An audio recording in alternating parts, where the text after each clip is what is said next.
Selanjutnya kita akan belajar tentang cara membuat keputusan moral.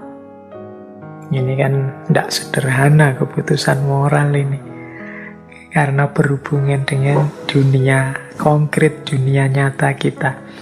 Saya lupa dulu, mungkin pernah saya bercerita tentang rumitnya keputusan moral ini. Kalau tidak salah di sesi pengantar etika, saya ceritakan tentang sulitnya mengambil keputusan moral seorang mahasiswa. Jadi ada ceritanya begini yang dulu saya ilustrasikan. Ada seorang mahasiswa yang satu ketika pamit pada ayah ibunya. Jadi dia ini pamit ingin menghadiri pesta ulang tahun temannya.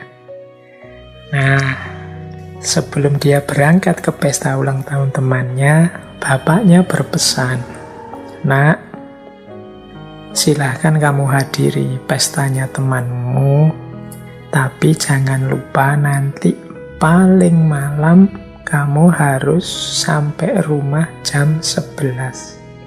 Jangan lebih dari itu. Kalau lebih nanti ada hukumannya." Nah, si anak ini dengan mempertimbangkan selama ini biasanya dan situasinya, dia siap. Siap Pak, saya janji Pak, paling jam-jam 10, tidak lebih dari setengah 11 saya sudah di rumah Bapak. Kalau maksimal jam 11 saya pasti bisa. Pamitlah dia pada ayahnya, pada ibunya, berangkat menghadiri pesta ulang tahun temannya. Ternyata pestanya asik. Jam 10 ternyata juga sudah selesai. Anak muda ini senang. Tidak melanggar janji di hadapan ayahnya karena pasti nanti sampai rumah sebelum jam 11.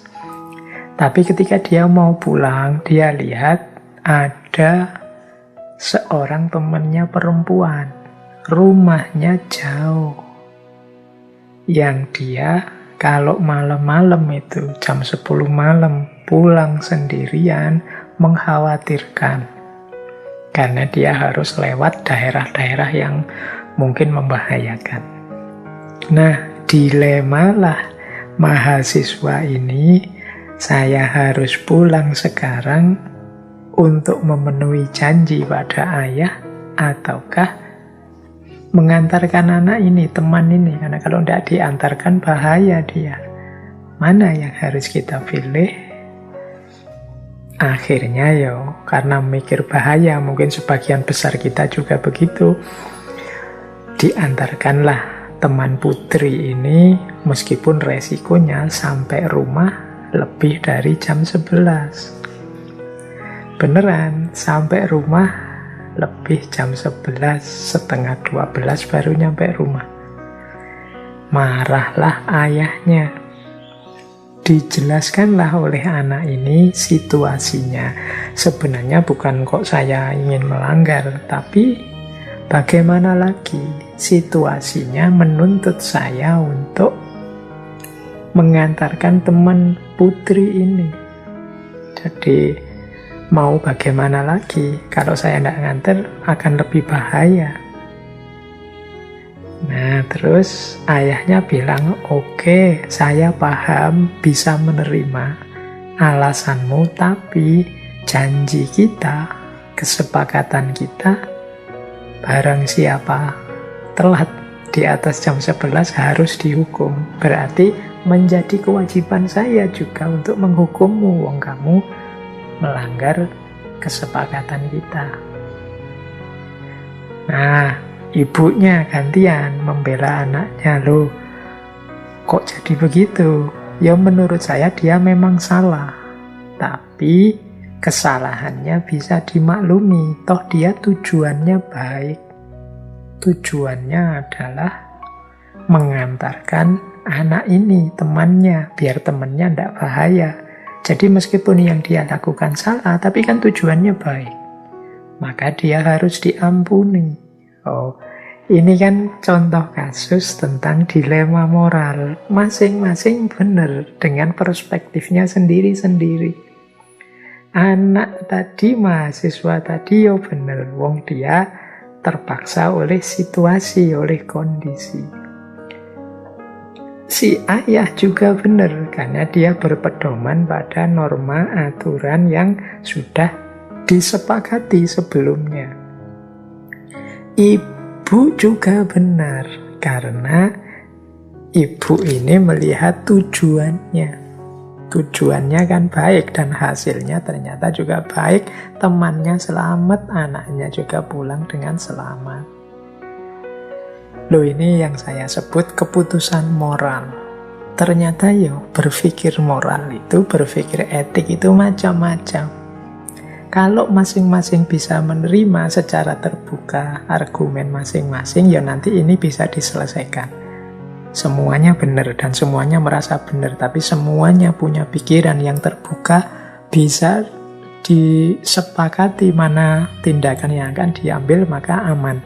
Tapi kalau semuanya kaku, merasa dirinya yang paling benar, tidak bisa dinego, pasti akan muncul konflik.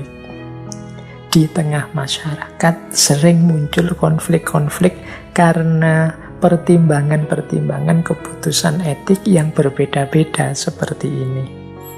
Ada yang lihat aturan dan normanya, ada yang lihat situasinya, ada yang melihat tujuannya. Dan masing-masing kukuh dengan kebenaran pandangannya. Saya merasa benar kok, alasan saya ini. Yang situ saya juga merasa benar, alasanku ini. Yang sana juga begitu loh, pendapat saya ini lebih benar, alasanku ini. Sebenarnya semua benar dari perspektifnya masing-masing. Tergantung nanti kemudian mana yang akan dipilih.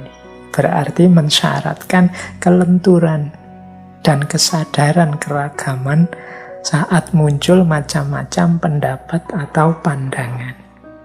Nah, ini ilustrasi tadi mungkin penting bagi teman-teman untuk memperkaya wawasan saat menghadapi macam-macam perspektif. Hari ini kan era ketika semua orang bersuara mengungkapkan kebenarannya masing-masing. Bahkan banyak yang memaksakan kebenarannya pada orang lain karena menganggap, ini yang paling benar. Toh aku punya dasar, punya dalil, punya argumen. Dia tidak sadar bahwa orang lain juga menganggap pikirannya benar, dia juga punya dasar, punya dalil, punya argumen.